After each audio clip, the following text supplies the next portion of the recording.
மாண்புமிகு நீதியரசர் சுந்தரேஷ் அவர்கள் இங்கு உரையாற்றுகிற போது ஒரு இக்கட்டான நிலையில நின்று கொண்டிருக்கிறேன் என்று சொன்னார். ஒரு நீதியரசர் தமிழிலே பேசுவார் நினைச்சோம், ஆங்கிலத்திலே பேசினார். ஒரு நீதியரசர் ஆங்கிலத்திலே பேசுவார் நினைத்தோம், ஆனால் தமிழிலே பேசினார். இதுதான் இருமொழி கொள்கை. தமிழ்நாடு இக்கட்டான நிலை உங்களுக்கு கிடையாது, நல்ல நிலைதான் இது.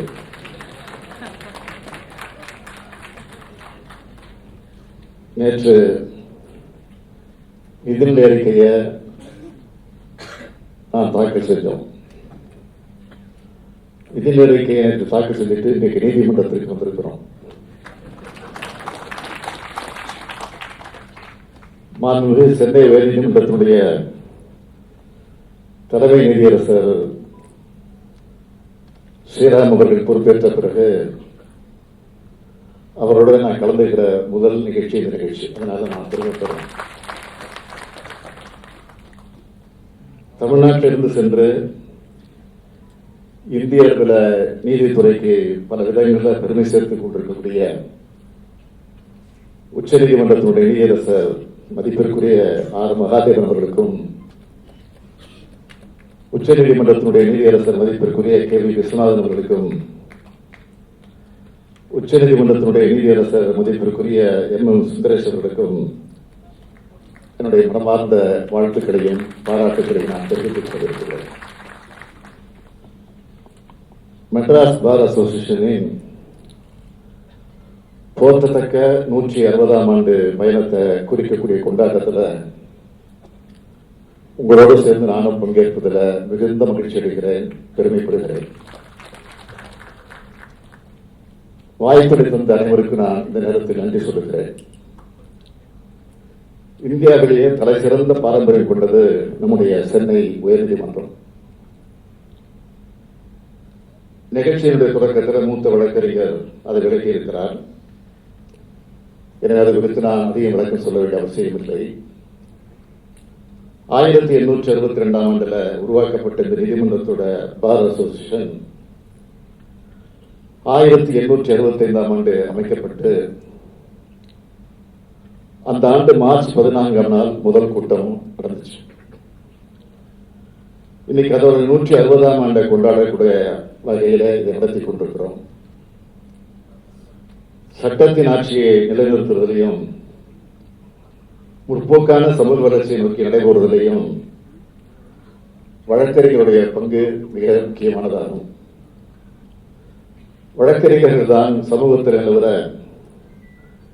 அநீதி என்ற நோயை குணப்படுத்துகிற மருத்துவர்கள். அது மட்டுமல்ல, வழக்கறிஞர் சங்கம் என்பது சமூக நீதியும் காக்கிறது, தனிநபர்களோட அடிப்படை உரிமைகளை பாதுகாக்கிறதையும் முதன்மை அமைப்பா விளங்கிக் கொண்டிருக்கிறது. சட்டம் ஒரு இருட்டறை, அதில் வக்கீலின் வாதம் ஒரு விளக்கு என்று பேரறிஞர் அண்ணா சொன்னார். ஜனநாயகத்தை செதுக்கிறதுல வழக்கறிஞர்கள் மற்றும் நீதியரசோட பங்களிப்பை நான் மிகவும் பாராட்டுகிறேன். சென்னை உயர்நீதிமன்றத்தில் உருவான வழக்கறிஞர்கள் இந்தியாவோட பிற உயர்நீதிமன்றங்களையும் தங்களுடைய அறிவாற்றலால் வாத திறமையால புகழஞ்சிக்கிட்டு இருக்காங்க. அரசமைப்பு சட்டத்துக்கு மெருகூட்டுகிற பல தீர்ப்புகளை நம்முடைய நீதியரசர்கள் வழங்கியிருக்காங்க. இன்னைக்கு வரைக்கும் அரசியல் சாசனத்தை பாதுகாக்கிறதுல நம்ம சென்னை உயர்நீதிமன்றமும் மெட்ராஸ் பார் அசோசியேஷனும் மிக சிறப்பான பங்களிப்பை வழங்கிக் கொண்டிருக்கிறீர்கள். மெட்ராஸ் பார் அசோசியேஷனோட 160வது ஆண்டினுடைய விழாவை சேர்த்து இந்திய அரசியலமைப்பு சட்டத்தோட 75வது விழாவையும் ஏற்பாடு செஞ்சிருக்கீங்க. அதற்காக வாழ்த்துக்கள். அரசமைப்பு என்பது சமூக நீதி மற்றும் சமத்துவத்தை அடைவதற்கான ஒரு கருவியும், அரசமைப்பு என்பது சுதந்திரம், சமத்துவம் மற்றும் சகோதரத்துவத்தை வாழ்க்கையை கொள்கையாக அங்கீகரிக்கும் ஒரு முறையினும் மாமேதை அண்ணல் அம்பேத்கர் அவர்கள் சொன்னார். அரசமைப்பு ரீதியா இந்தியா ஒரு ஜனநாயக சோசலிச மதசார்பற்ற இறையாண்மை பொருந்திய குடியரசு. இந்திய அரசமைப்பு சட்டத்தோட முகப்புரையில குறிப்பிட்டிருக்கும் நீதி, சமத்துவம், சுதந்திரம், சகோதரத்துவம் ஆகியவற்றுக்கு இது உத்தரவாதம் அளிக்கிறது. அரசமைப்பு சட்டமானது அரசாங்க கட்டமைப்பு நடைமுறைகளை மற்ற அதிகாரங்களுக்கான வழிகாட்டுதல்களை நிறுவுவதோடு அடிப்படை உரிமைகள், மைய கொள்கைகள் மற்ற தன் நாட்டிற்கான குடிமக்களின் கடமைகளையும் வரையறுக்கிறது. இந்தியாவில் வெவ்வேறு மதம், இனம் மற்றும் பண்பாட்டு நடைமுறைகள் இருந்தாலும் நம்முடைய அரசமைப்பு சட்டம் அதன் மாற்றும் அணுகுமுறையின் காரணமா உயிர்ப்புடன் இருக்கு. அரசமைப்பு சட்டத்தின் மீதான எந்த ஒரு தாக்குதலுக்கு எதிராக உறுதியான தூண்களாக நிற்கும்.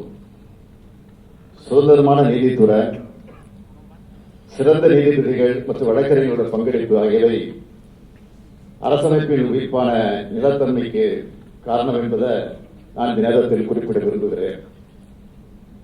அண்மை காலங்களில் அரசமைப்பு சட்டத்தின் அடிப்படை கட்டமைப்புகளில் ஒன்றான கூட்டாட்சி தத்துவம் பாதிக்கப்படுகிற நிலை காணப்படுது. நிதி, கல்வி போன்ற பல விஷயங்கள்ல மாநில அரசுகளின் சுயசார்பு தன்மை உறுதி செய்யப்பட வேண்டும் என கருதுகிறேன். அரசமைப்பு சட்டத்தோட ஆளுமையை உறுதி செய்யறதுல, மாநிலங்களுடைய உரிமைகளை பாதுகாக்கிறதுல நீதித்துறை தொடர்ந்து முக்கிய பங்கு வகிக்கிறது.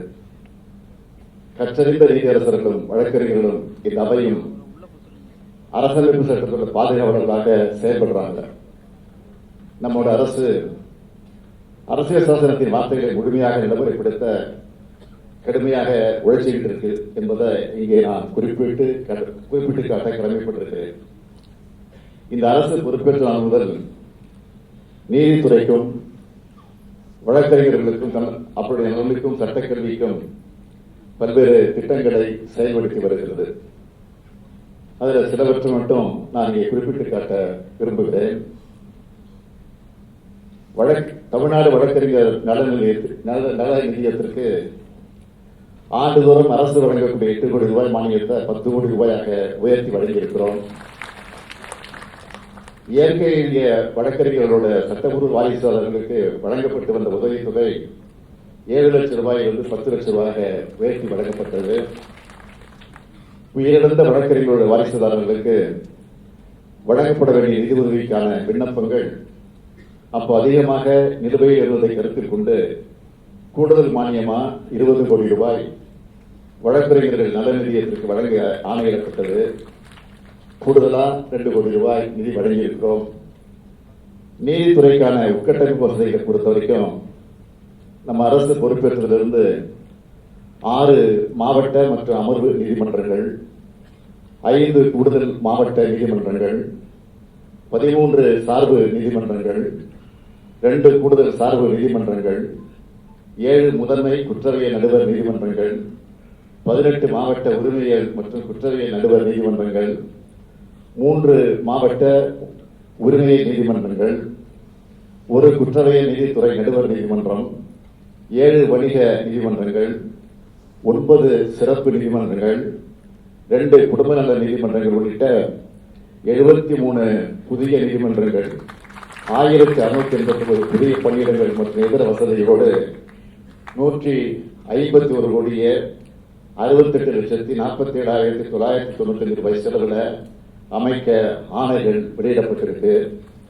புதுசா நீதிமன்றங்கள் கட்டடங்கள் கட்டுதல், நீதிபதிகளுக்கான குடியிருப்பு கட்டடங்கள் கட்டுதல், பழைய நீதிமன்ற கட்டடங்களை பராமரித்தல் மற்றும் புதுப்பித்தல் ஆகிய பணிகளுக்கு அரசு 851 கோடியே 43 லட்சம் ரூபாய் வழங்கியிருக்கு. சென்னை உயர்நீதிமன்றம் மற்றும் மதுரை கிளை ஆகிய நீதிமன்றங்களுக்கு கணினி தொடர்பான கட்டமைப்புகளை உருவாக்க 37 கோடியே 94 லட்சம் ரூபாய் அரசு வழங்கியிருக்கு. மாவட்ட மற்றும் கீழமை நீதிமன்றங்களுக்கு கணினி தொடர்பான கட்டமைப்புகளை உருவாக்க 66 கோடியே 66 லட்சம் ரூபாய் அரசு வழங்கியிருக்கு. சென்னை உயர்நீதிமன்றம் மற்றும் அதன் மதுரை கிளைக்கு பல்வேறு நிலையிலான 20 கூடுதல் பணியிடங்களை உருவாக்கி ஆணைகள் வெளியிடப்பட்டிருக்கு. மாவட்ட மற்றும் கீழமை நீதிமன்றங்களுக்கு பல்வேறு நிலையிலான 244 கூடுதல் பணியிடங்களை உருவாக்கி ஆணைகள் வெளியிடப்பட்டிருக்கு. சிவகங்கை மாவட்ட காரைக்குடியில் சட்டக்கல்லூரி தொடங்கப்பட்டிருக்கு. அந்த கல்லூரிக்கு விடுதிகளுடன் கூடிய கட்டடம் கட்டுறதுக்கு 100 கோடியே 45 லட்சம் ரூபாய் நிதி ஒப்படைப்பு செய்யப்பட்டிருக்கு. நாமக்கல் அரசு சட்டக்கல்லூரிக்கு விடுதிகளுடன் கூடிய கட்டடம் கட்டுவதற்கு 102 கோடி ரூபாய் நிதி ஒப்படைப்பு செய்யப்பட்டு கட்டுமான பணிகள் நடந்து கொண்டிருக்கிறது. மதுரை அரசு சட்டக்கல்லூரிக்கு புதிய கட்டடம் கட்டும் பணிகளுக்கு ஏற்கனவே ஒப்படைக்கப்பட்ட 40 கோடி 8 லட்சம் ரூபாயோட கூடுதலா 4 கோடியே 61 லட்சம் ரூபாய் வழங்கி கட்டுமான பணிகள் நடந்து கொண்டிருக்கிறது. 6 அரசு சட்டக் கல்லூரிகளுக்கு 480 மாணவர்களை கூடுதலாக அனுமதித்து ஆணை வெளியிடப்பட்டிருக்கு. தமிழ்நாடு அரசு பணியாளர் தேர்வாணையம் மூலம் தெரிவு செய்யப்பட்ட 12 நபர்கள் அரசு சட்டக் கல்லூரிகளில் விளையாட்டு மற்றும் உடற்கல்வி இயக்குநர்களாக நியமிக்கப்பட்டிருக்காங்க. ஆசிரியர் தேர்வு வாரியம் மூலம் நேரடி நியமன முறையில் தெரிவு செய்யப்பட்ட 12 உதவி பேராசிரியர்கள் அரசு சட்டக் கல்லூரிகளில் தற்காலிகமாக பணி நியமனம் செய்யப்பட்டு பணிபுரிந்து வந்தாங்க. அரசு சட்டக் கல்லூரிகளில் பணிபுரிந்து வரக்கூடிய 36 உதவி பேராசிரியர்களுக்கும் அதுல 5 உதவி பேராசிரியர்களுக்கும் இணை பேராசிரியர்களுக்கு பணி மேம்பாடு வழங்கப்பட்டிருக்கு.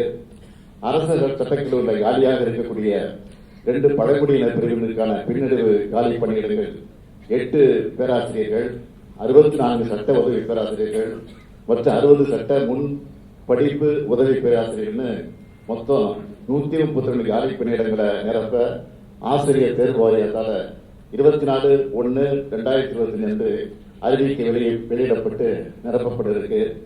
இது போன்ற திட்டங்களை தொடர்ந்து செயல்படுத்தி தருவதற்கு நாங்கள் தயாராக இருக்கிறோம். நீதித்துறை உட்கட்டமைப்புக்கு தேவையான அனைத்து வசதிகளை மேம்படுத்தி தர தமிழ்நாடு அரசு என்றைக்கும் துணை நிற்கும்.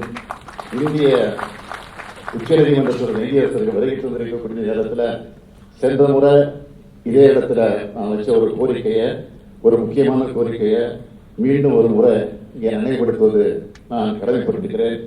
உச்சநீதிமன்றத்தோட கிளையை சென்னையில் அமைச்சா தென்மாநில மக்களுக்கும் வழக்கறிஞர்களுக்கும் மிகுந்த பயனுடையதாக இருக்கும் என்பதை மீண்டும் இந்த நேரத்தில் நான் நினைவுபடுத்த விரும்புகிறேன். இந்திய அரசியல் சட்டத்தின் முன்னோடியான அண்ணல் டாக்டர் அம்பேத்கரை குறித்து மேற்கோள் காட்டி என்னுடைய உரையை நிறைவு செய்ய விரும்புகிறேன். அரசமைப்பு சட்டம் என்பது வழக்கறிஞர்கள் கையில் இருக்கக்கூடிய ஒரு ஆவணம் தானே தவிர என்று கருதக்கூடாது. அது நமது வாழ்க்கை பயணத்தில் நமது வாழ்வின் தரத்தையே மேல்நிலைக்கு கொண்டு செல்லும் ஒரு வாகனமாகும். அது எப்போதுமே இந்த மண்ணின் ஆன்மாவாக விளங்குகிறது என்று அண்ணல் அம்பேத்கர் சொன்னார். அதுபோல வழக்கறிஞர்கள் செயல்பட வேண்டும் என்று கேட்டு உங்கள் அனைவருக்கும் வாழ்த்துக்களை சொல்லி என் உரையை நிறைவு செய்கிறேன். நன்றி.